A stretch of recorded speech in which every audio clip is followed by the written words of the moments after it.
What's up, everybody? Ghoul Mander Mitchcraft here. If you're like me, you're tired of all of the gun builds and auto-axe builds that have come out thanks to the new update that dropped last week in Fallout 76. I wanted to do something a little bit different, a non-auto melee build that has really good sustainable damage and allows you to get the most out of a lot of the new Ghoul perks that have dropped. To start with, you're going to want 3 of the legendary specials that give you 5 extra perk points, and 1 legendary special that gives you 3 extra perk points. The rest of the legendaries don't matter as much, but I like to do Funky Duds and Sizzling Style for damage reduction. That should leave your special ranks at 15 Strength, 3 Perception, 12 Endurance, 14 Charisma, 13 Intelligence, 8 Agility, and 9 Luck. The focus of the build is simple. We want to put out as much damage as we can while balancing that with utility perks on the Ghoul lines and our Power Armor utility.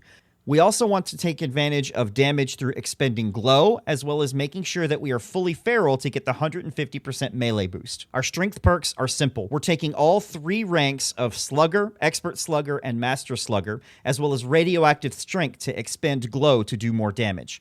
Plus, we're taking Incisor to make sure that our strikes are armor-piercing. In Perception, we're taking Glow Sight to do extra damage to glowing enemies, and Rad-Reaver to get back just a little bit of glow with every hit that we make. In Endurance, we're using Radiation Power to expend Glow to do more damage, as well as Fireproof for a little bit of damage resistance. We also have the Wombo combo of Glowing Gut and Thru Hiker, which is essential for getting back glow quickly through toxic goo. Finally, we've got Starched Genes to make sure that our mutations don't go away. For Charisma, we've got Ghoul utility perks such as United Ordeal and Glowing One, as well as regular utility perks like Strange in Numbers and Travel Agent. We also want to make sure we're using Tenderizer for extra damage, as well as the combo of Supressor and Feral Presence to ensure that enemy damage is reduced. Our intelligence perks are mostly about our power armor usage with power user and batteries included to make sure our fusion cores last longer and weigh less, but we also have Makeshift Warrior to make sure our weapon isn't breaking quite as quickly, and Science Monster, which is also allowing us to do extra damage thanks to our glow. For agility, we've got Action Boy for AP regeneration and Adrenaline for extra damage. Finally, in luck, we've got Junk Shield for damage resistance, Bloody Mess for extra damage, Faulty Spot for extra weak point damage, and Class Freak to help manage our mutations.